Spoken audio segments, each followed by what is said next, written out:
In this lesson, we will solve yet another very famous programming interview question. And the question is that we are given a circularly sorted array, which means that a sorted array has been rotated. And in the previous lesson, we had also solved a problem where we wanted to find out the number of rotations in a circularly sorted array. This is an example of a circularly sorted array. The first element in the sorted sequence is at index 4, and then we go towards the right, and then after the last element we go to the first element. So this is the start of the sorted sequence, and this is the end of the sorted sequence.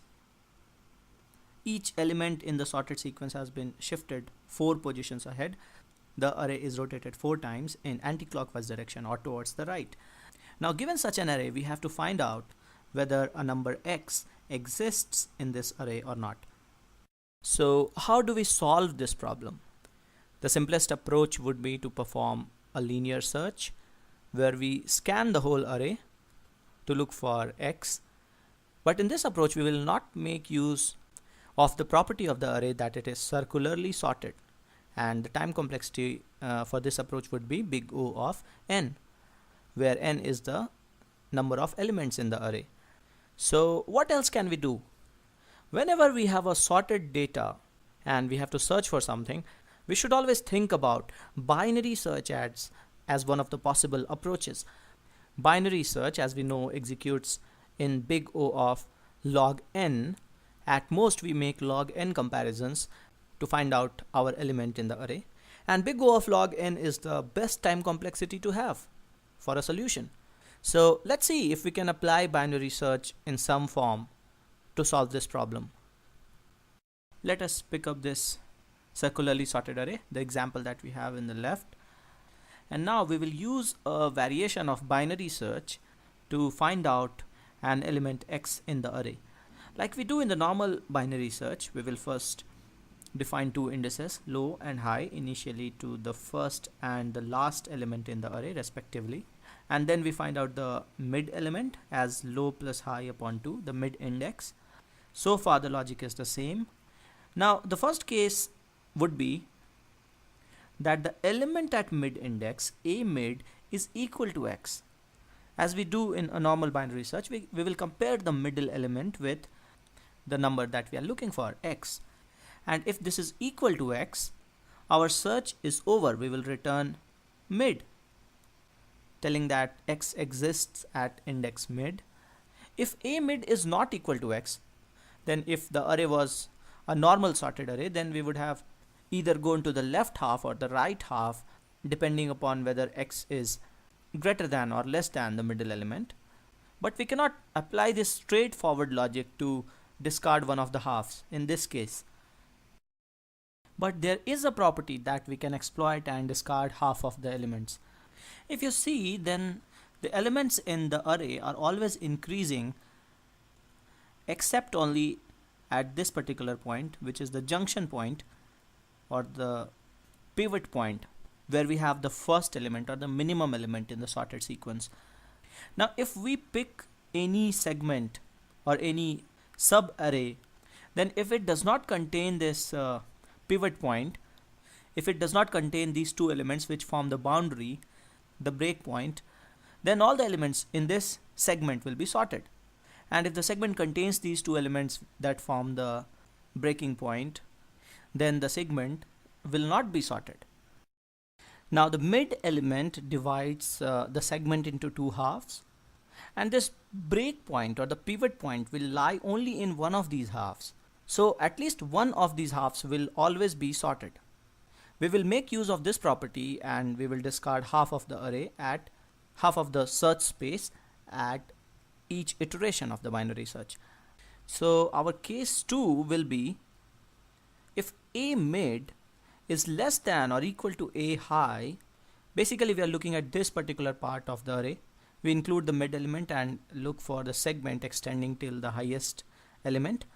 If this condition is true, then this whole segment is sorted. In this example, this segment is not sorted. But if this segment was sorted, the right segment was sorted, then there would be 2 conditions. Let's say these conditions are 2a and 2b. We know that x is not equal to a mid, but if x is greater than a mid and x is less than or equal to a high, then it definitely lies in this sorted half. So we adjust low to mid plus 1 to say that go ahead and search in the right half. Else, if it is not so, we will have a condition when we will say go search in the left half, in the unsorted half. Okay, this will be the case when the right half of the array is sorted. Case 3 would be when a low, or the first element in the sequence, is less than or equal to the middle element, less than or equal to a mid. Now in this case we are looking whether this particular segment starting the low index all the way till mid index is sorted or not. Now once again we will have two conditions. When we know that this half is sorted, it is very easy to verify whether x is probable to lie within this segment or not, within this sub-segment or not. Here, if x is greater than or equal to a low and x is less than a mid, x cannot be equal to the mid element because then we would not reach the case 3, then x is probable to lie in the left half for this condition. So in this condition we will adjust high to mid minus 1, else we will search in the unsorted half by adjusting low to mid plus 1. So this is our divide and conquer strategy for binary search. Let us now write code for this and see if it works. I will write a function circular array search that will search for a number x in an array of size n, and it will return the index of x if it is found in the array. So like we do in a normal binary search, we will first define two variables, low to 0 and high to n minus 1. And while low is less than or equal to high, while our search space is valid, while our segment is valid, a valid segment will have at least one element when low will be equal to high. We calculate the mid index as low plus high upon 2. Now if x is equal to the middle element, then we have found x. We return the index mid.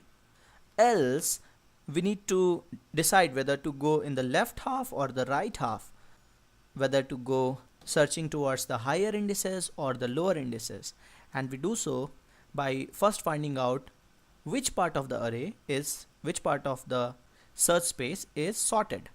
If a mid is less than or equal to a high, the element at index high, then the right half is sorted. If the right half is sorted, then we can easily check whether x is probable to lie within this sorted half or not. So if x is greater than the middle element and x is less than or equal to the element at index high, we go searching to the right sorted half by adjusting low to mid plus 1. Else, we know that the element is not in the right half, so it is definitely in the left half, so we will adjust high to mid minus 1 to go to the left half. Now right half is sorted for sure, we know that, but left half, it could either be sorted or unsorted, it doesn't matter. For some special case, when the segment itself is sorted, the left half could also be sorted. But irrespective of that, using these two conditions, we are discarding one of the halves and we are going to we are choosing one of the sub-segments.